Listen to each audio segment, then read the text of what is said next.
Welcome back. This is the Whiskey Couch, and today we have back with us Elna and Gustav. And Gustav, the whiskey couple of South Africa, and we're having lots of fun. You can see here the glasses and the glasses, the glasses and the glasses, Yes.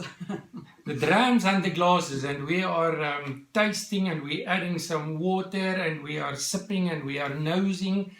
Because this is the final summary conclusion video after 7 Three Ships South African whiskies that I've reviewed and that I've done food pairings with. Yes. All of which can be found on our YouTube channel. So today we are going to reveal which is the best Three Ships whiskey, and that is only our opinion. So maybe we have got different opinions between the two of us. Very subjective. We're just giving you our opinion about this based on our taste preference and our palates. Yes. Yes.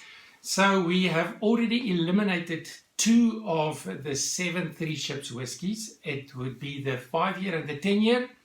And we've also excluded from this decision the 10-year single cask PX cask, single malt, because it is simply not available anymore. It was released 3 or 4 years ago and it's simply not available. So it wouldn't help you at all if we include that in our decision. Yes. Yes. So that one we excluded. 2 we have eliminated, and we are left with 4. And Elna, you have tasted, you have nosed, and what is your conclusion in this summary video? If we can start this side, this one I would say is an easy drinker. This is not it's if you want to just enjoy whiskey because it's whiskey. Super smooth. Super smooth, but I'll say this is Easy for me to it's an drink. easy drinker, yeah. I like it. I really like it. But yeah, It is a smooth masterpiece. Yes. But if I really want to spend some time on whiskey, if I really want to enjoy sip by sip, I would say this one. I would take this one, yeah.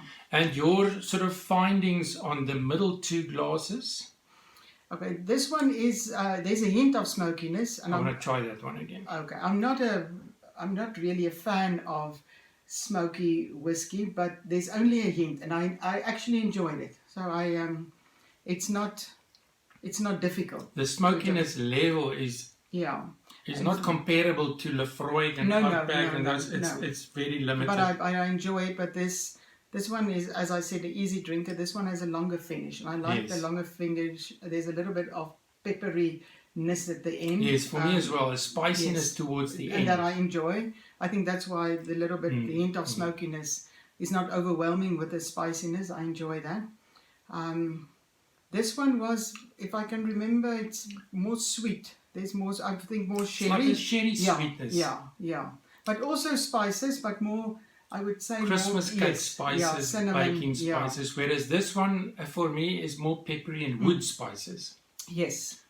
So I prefer this kind of spice, where you're talking baking spices, Yes. cinnamon, nutmeg, those kind of things. Okay. Whereas the wood spice, the dry pepperiness, I would go for this one. Yeah, if I have to choose, I'll take that one. I agree, that one. But these 2, it's good whiskies. I also enjoy them.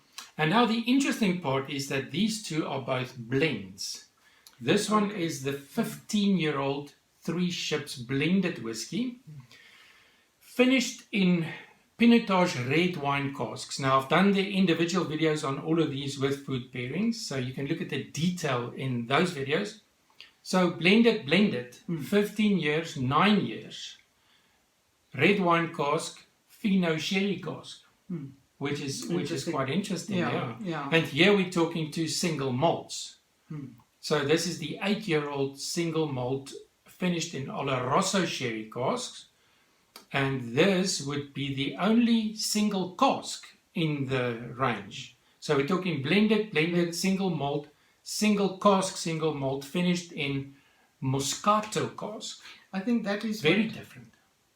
I think that's what makes this one more complex.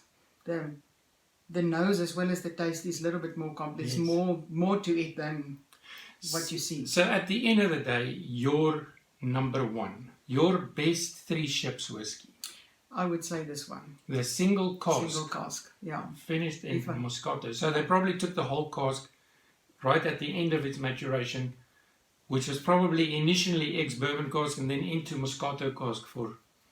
This is 7 years, 8 years, 9 years, 15 years. You can see the bottles here behind us. And we are looking at the gift boxes over there just to keep our bearings. Well, I want to reveal my best one. Which one would you say? It would definitely also be the single cask, Moscato. Oh, okay. And this, interestingly enough, is a Whiskey Brother, which is a local dealer in Johannesburg with the most beautiful whiskey shop in Johannesburg. Yes. They actually picked this cask and it was bottled exclusively for them. Okay. Good for them. I had to buy these from Whiskey Brother. It just shows you the quality that's available from Three Ships. It is actually, as a South African product, it makes me proud to be South African. Yes, I agree. So, Elna, if this is your number one, which one is your number two? I would say this one is my number two because of the sherry. Oloroso, I like 8-year-old sherry. The more sweetness, I like that. And this is your number one if you wanted a smooth, easy drinker, elegant. Yes. And then this one, as I said, surprised me for that I actually enjoyed the little bit of smokiness with the pepperiness. That I really actually enjoy that. But I would say 1, 2, 3, 4 if I have to choose. But I'll enjoy all 4 of them. And I think I will swap these two. Otherwise, I will be the same. My choice is the same. Number 1, number 2.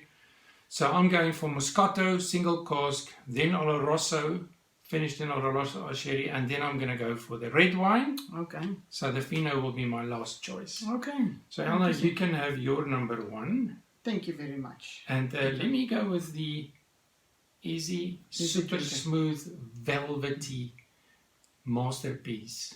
Thank you to Three Ships for their work that they're doing in South African whiskey development. From the Whiskey Couple of South Africa to all of you, until next time, Slange. Slange.